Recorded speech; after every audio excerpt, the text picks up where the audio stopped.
Welcome to Private Club Radio, your weekly source for industry education, news and discussion. Broadcasting from Tampa, Florida, ladies and gentlemen, here is your host, Gabriel Aloisi. Hey, happy Monday. Glad to be with you here on another edition of Private Club Radio. I had a great weekend. I was up in Kiawah Island at the Gulf Kitchen Dinner. Kiawah hosted 4 chefs from around the country and Puerto Rico, from some of the best private clubs chefs out there. And the food was spectacular. There was, I think, 16 courses. Each chef had 4 courses, so it was an absolute treat. The dinner was hosted by Diana DeLucia of Gulf Kitchen, and it was a James Beard Foundation benefit.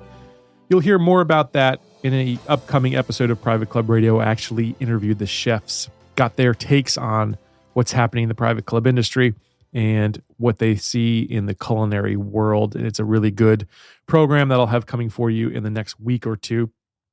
This week, we're going to be celebrating the launch of the Definitive Guide to Membership Marketing. The book launched on Saturday, and I'm really happy that it's all over the world. I've sent copies to the United Kingdom, to Australia, to Estonia, to Canada, the United States, and other places around the world. And I am just so excited that we sold out.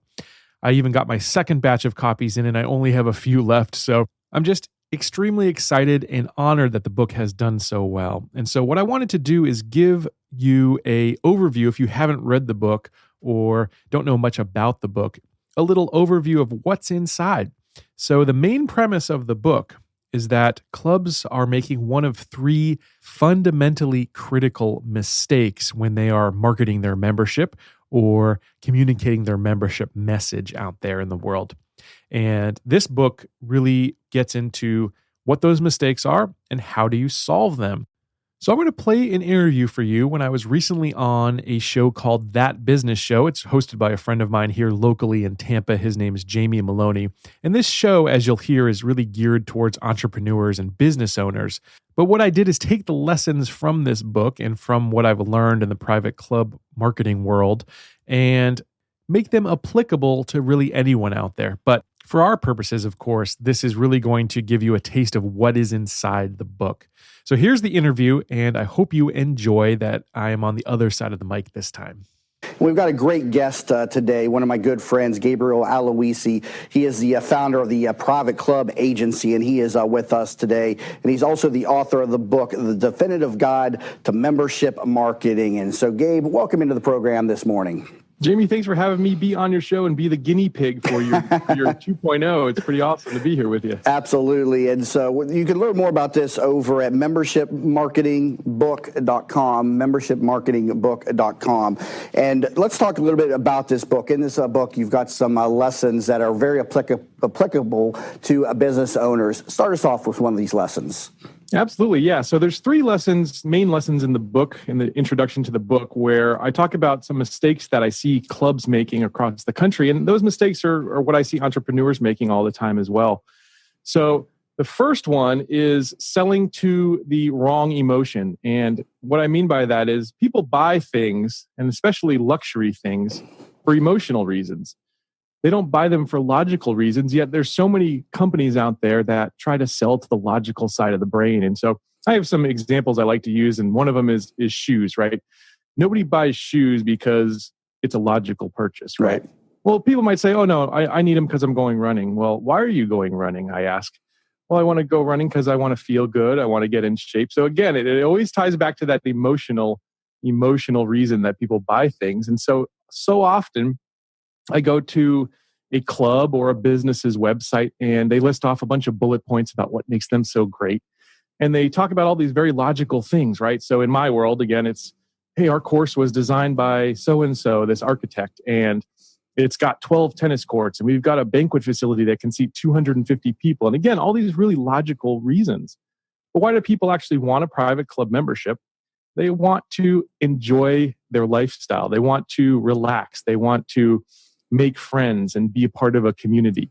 And so if you think about that in your own business, take a look at your marketing and see what you're doing and how you're communicating. Most likely you're communicating for very logical things, right? We talk about our stats and our download numbers, or how many e-courses we've sold. These types of things aren't really impressive to most people, and that's not really what they're wanting to see. So we want to communicate with people with empathy. We want to communicate on a level that most people want to engage with us in. And that's so often on the emotional side of the brain. So that's the first lesson in the book. That's something that I struggle a lot with whenever I'm trying to sell something to somebody, because I'm a very logical thinker. And so I'm the stats person. You get this, you get that, you don't get that here, you get this here. And I'm very unemotional. And so this is something that I struggle with. But then I go back and I start to think, I recently bought such and such from this person. And I think, why did I buy that? And it's because I bought the person, I bought the emotion. And so my own pattern of buying doesn't even match up with my own sales technique. And it's something that I struggle with. Do you find that most salesmen strictly, or I should say, go to the logical side before the emotional side, and that emotional selling has to be taught?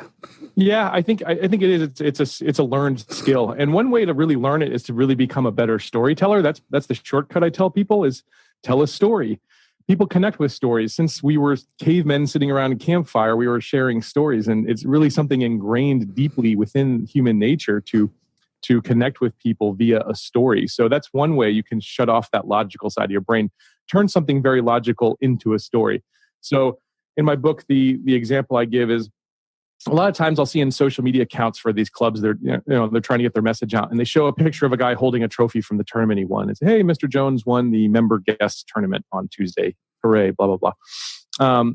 Well, instead of saying something kind of mundane like that nobody cares about, why don't you tell the story of Mr. Jones, how he shanked his first drive. He was in the woods. He had to hit this crazy shot under a tree, over a bunker. The wind was howling, and he landed 3 feet from the green. He knocked it in. It was this impossible task that he overcame, and people can really get behind a struggle like that. They put themselves in that place, like, oh, I remember when I was playing and the same thing happened to me. Wow, yeah. Or I remember when I was on a sailboat, my rudder fell, or whatever. Like whatever the case may be, people can connect with a story, and so that's one kind of shortcut that I tell people that they can use when they're trying to talk on an emotional side. I recently wrote a blog, be a great storyteller. You'd be surprised at the results of being a good storyteller is. And I've interviewed so many people on this program, and you'd be surprised at how unique of a skill that is, because I'll talk to somebody, I know that they have a great story, and I try to guide them through the story, and they just can't tell the story. And so I end up telling it for them, and I've done that so many times on my program. And so really develop those stories. And when you go into a sales pitch meeting, you don't want to go right into the sales pitch. You want to, like you said, get to know the person. You want to open them up with those stories and really connect with them. And I'll be honest, I mean, that's something that I struggle with. Another reason I struggle with that is because I'm so go. I want to get things done quickly. And you really got to kind of milk those relationships. And again, that's an area where I struggle. What's another takeaway from your book? The other takeaway is a lot of brands and a lot of clubs, especially in my world, don't have a product hierarchy. And what I mean by that is every business should have at least 3 product lines. You should have an introductory product, you should have your core offering, and you should have that ultimate product. And here's why: because you're going to find people that want to interact with your brand, or in this case, again, your club. But maybe they don't want to go for the ultimate package. Maybe it just doesn't suit their lifestyle. So in the private club world, again, the ultimate package is the full golf membership, right? So, it could be anywhere from $5,000 to $100,000 is your initiation fee, and maybe you're spending, up to $12,000 a year or more, not including what you eat and drink at the club. So there's a really high price tag. Plus, there's a lot of time involved. If you're a golfer, you've got to be there for 4.5 hours. And take time out of your day to do that. And a lot of millennials and younger folks aren't being attracted to private clubs just because of that same feature, right? So basically, I've been coaching clubs to expand their product line. And what I mean is you have to have some introductory products. So for instance, when I accomplished something really big, right, I went and bought myself a Rolex, right? But I didn't buy the top of the line presidential model because it wouldn't really fit my lifestyle, right? Like it would look ridiculous on my wrist. Like Jamie, you've seen me.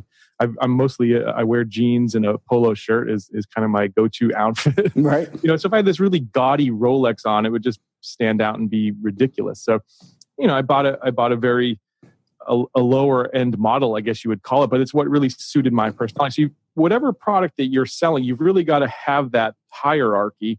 You got to let people start off and get a little taste of your brand and then work their way up. Like maybe one day I'll buy the presidential model if I'm a 70-year-old man sitting around wearing suits. Yeah, and I think this is so applicable in all areas of business. And another area that I've been struggling, we are all on Facebook every single day, and we see the Facebook ads. And I've been studying these online marketers, and you're right, there is a hierarchy to what they're doing. There's always a free click here and get this, you get that. Then what they're trying to do is just get your email address so they can continually market to you. But they give you something free, a free report or a free webinar on how to do this. But then when you go to the webinar, you realize it's a sales pitch for something else. But what you don't want to be shady about it. You definitely don't want to be shady about it. But getting someone really engaged with your brand, they're going to move up that product cycle. Same thing with like a Mac computer, right? So most people don't go and buy the Pro Macintosh, right?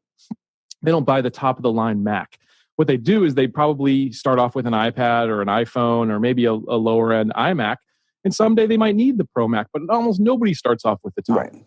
And so you've got to actually focus more on, instead of going after the new clients all the time or the new members, and again, in my case, go after what you've already got, people that are already engaged in your brand. So every club that I work with has social members.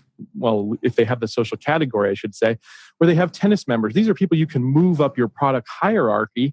And they're people who've already bought from you. So they're people who are already primed and already care about you and know about you. Yeah, that's any business. That's an excellent point. You see this so often in memberships, not just private clubs, but in memberships, across any city or organization. There's always this push to get new members, and people forget about the members that they already have. Right. And so what happens is those members end up going out the back door, and so you're constantly under so much pressure to replace the exiting members with the existing members. And in the private club business, is the existing members really a lucrative area of business for the clubs to sell their additional products to? Oh, absolutely, because members have daughters who have weddings, and they have business meetings to hold at the club, and it can go on and on. But yeah, there's the pool of your members is really the lifeblood of any club, and so many people focus on external marketing, trying to get new customers. Focus on the internal, and you can probably make a lot more money a lot easier in a shorter amount of time. And again, we're talking to Gabriel Aloisi. He's the author of The Definitive Guide to Membership Marketing, and again, the founder of the Private Club Agency, and I should say the Private Club Agency, yes. And you're also a podcast host. Tell the audience a little bit about the podcast that you have. Ooh, I love my podcast. It's called Private Club Radio, and the reason I love it is because I love my listeners. I feel like I have the best listeners in the world, so it's a very core group, but it's fun. We talk about the business of running a private club. So I'm speaking to general managers of these clubs out there, maybe membership directors, people that sit on the board or the membership committee. Those are the folks that listen to my show. And they're really some of the most intelligent people out there in the world, and they're hungry for education. So it's great to be able to be with them once a week. And again, you're the author of The Definitive Guide to Membership Marketing. What's the website people can pick this up at? Membership Marketing Book, if they're interested. Membership Marketing Book. Membershipmarketingbook.com to pick that up. Got to take a break, but we got another point when we come back from the break. Again, we're talking about some tips to enhance your business, and 3 quality tips from Gabriel Aloisi, again, the founder of the Private Club Agency. And learn more about him also at that website, the Private Club or privateclubagency.com, and more about this program over at tampabayradio.com. We'll be back in a moment. So that was the first part of the show. I'm not going to play the commercials, of course, because that would just bore the heck out of you. Don't you like it that Private Club Radio doesn't play 30-second commercials? It's nice that we have our show sponsors who come on and deliver value for us. I really love that about this show. What I will mention to you in this little commercial break, however, is that if you haven't already, you need to download the Private Club Radio app. If you don't know, we actually have an official app for the show, and it's available in the iTunes store as well as the Android Play Store. So go to the App Store on your phone and just search for Private Club Radio, or if you're in the Google Play Store on your Android phone, just search for Private Club Radio, and you'll see the official app. Go ahead and download that, and each and every Monday, you will have the episodes loaded right on your phone. Plus, it gives you easy access to do some of those other fun things like vote for the next show topic. So go ahead and download that right now, and make sure you come back every Monday and listen to a new episode of Private Club Radio. Let's get back to that business show. And welcome back to That Business Show 2.0, where business becomes show business. Currently talking to Gabriel Aloisi, founder of the Private Club Agency and also author of the book, The Definitive Guide to Membership Marketing. And Gabe, in the last segment, we were talking about two great tips for business owners. One of them was, be a great storyteller. Another one was be emotional with, or connect with people on an emotional level, not so much a logical level. What's another tip that you can share with our audience from your book? Yeah, so the third tip in my book is to consider the sales cycle or the customer life cycle. And so what I mean by that, and again, bringing it back into my own world, is often clubs send the same ad message or the same marketing message or the same communications on a broad basis. So they might blast out something to their social media and they might send the same graphic in an email blast, and maybe they'll have the same similar billboard on the road, right? It's all saying the same message. And I think businesses do that a lot, right? Because it's easy and you've got something that looks nice and you're comfortable with. Well, what I think businesses could do to be a little bit more effective in their communication is to really consider who their audience is and where they are in the customer life cycle. So every business, every club has a customer who either starts off not knowing anything about you, right? Everyone's got, you start off and you don't know anything about the brand. I don't know you from Adam, right? So if I started to tell you about those features and benefits and things, it's not going to resonate, right? Because I'm not even acquainted with you. It'd be like going to a networking meeting and starting to tell people that, hey, my Uncle Bob just died, and like getting deep and emotional with people when they're not ready for it, right? And that's what you need to do when you're considering your advertising.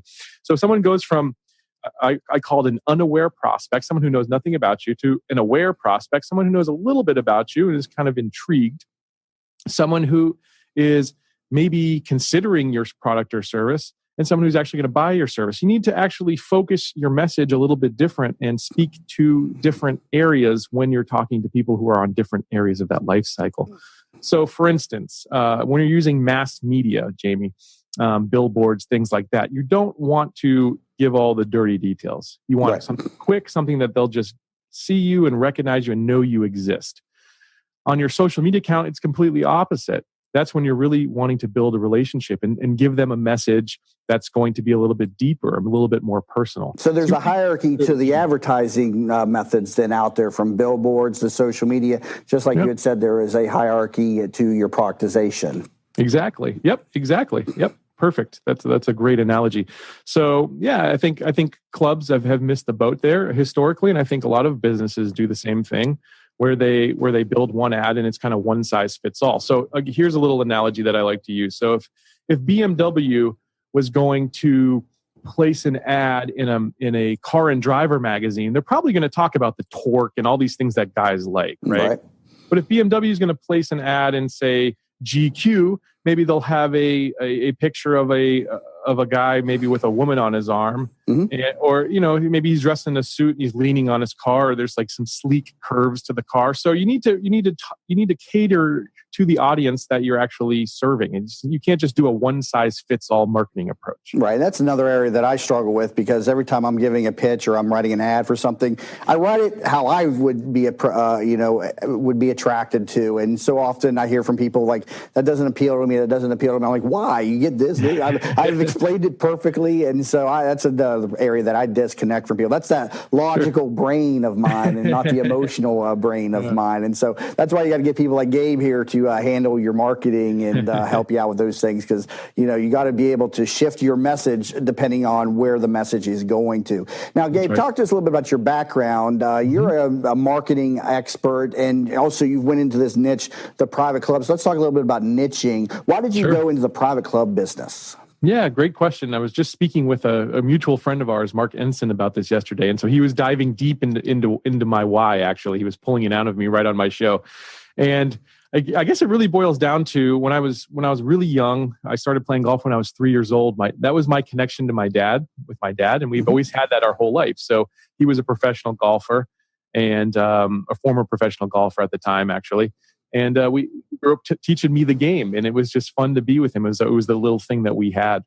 I got into, as I got a little bit older, my friends actually started to play, because when I was a kid, nobody played golf. It wasn't cool, right? But like once Tiger Woods burst out on the scene, it was cool. So everybody was playing golf.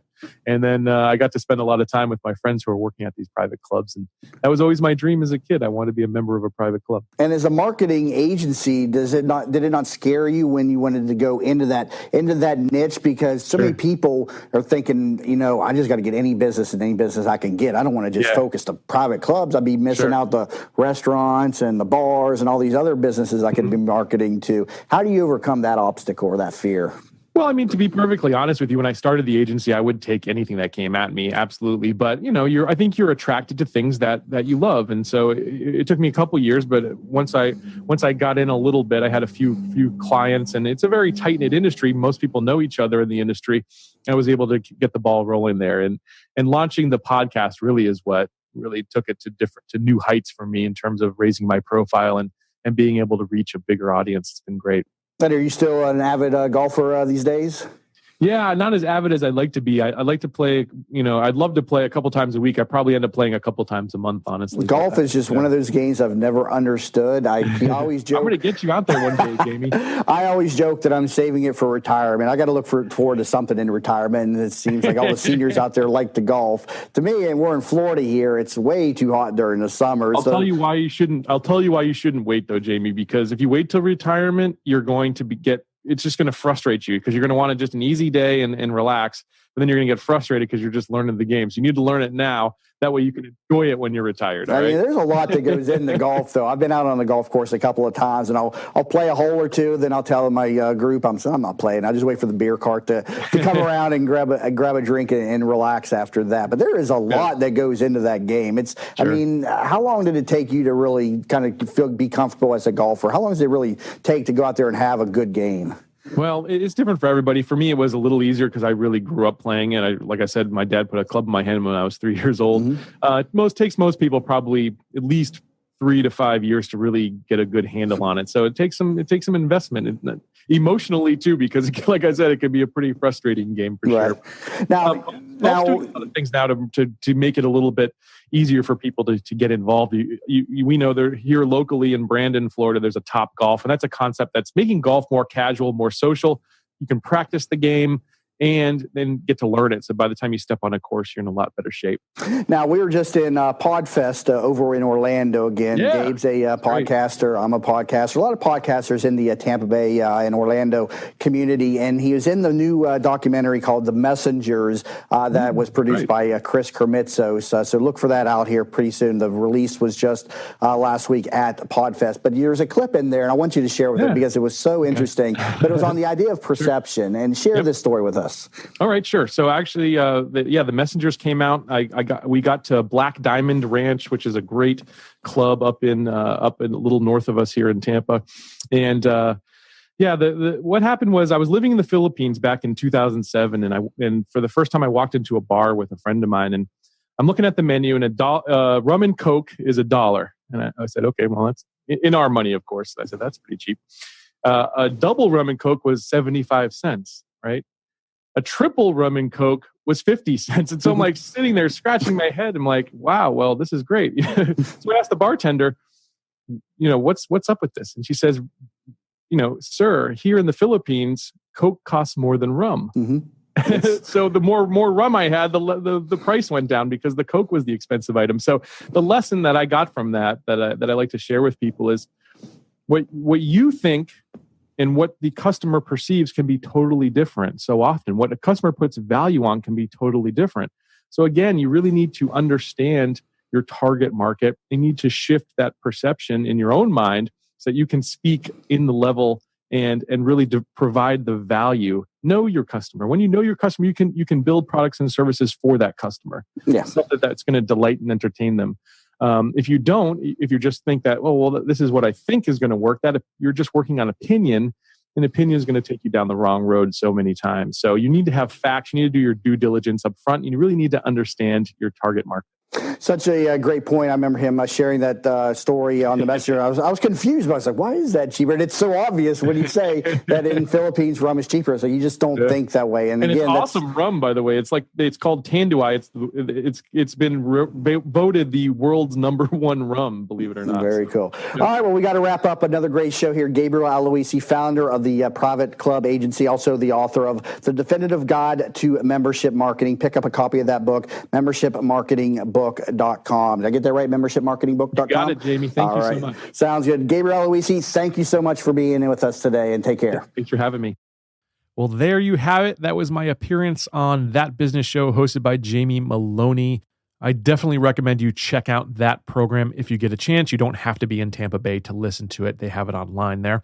And it's just as applicable anywhere in the world as it is to here in Tampa. So anyway, hope you enjoyed that. That's a little piece of what's inside the book. There's a whole lot more inside this book, folks. And I hope you have already purchased your copy. If you haven't already, go over to Amazon or Barnes & Noble and search for my name, Aloisi or Gabriel Aloisi, and you will see that book come right up.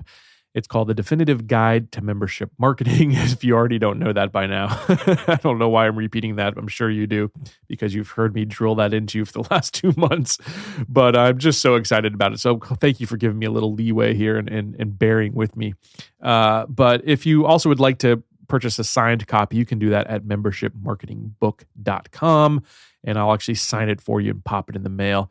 And if you use the code PCMA, you'll be making a donation to the PCMA Scholarship Fund in addition to your purchase. So you'll be doing good for someone out there as well, which we always love to do here at the Private Club Agency. Just one more thing before I leave you. If you've read the book, or if you're just a little bit interested in the book, or if you think this would make a good education session at your local CMAA chapter or PCMA chapter, go ahead and tell your chapter education chair about this book.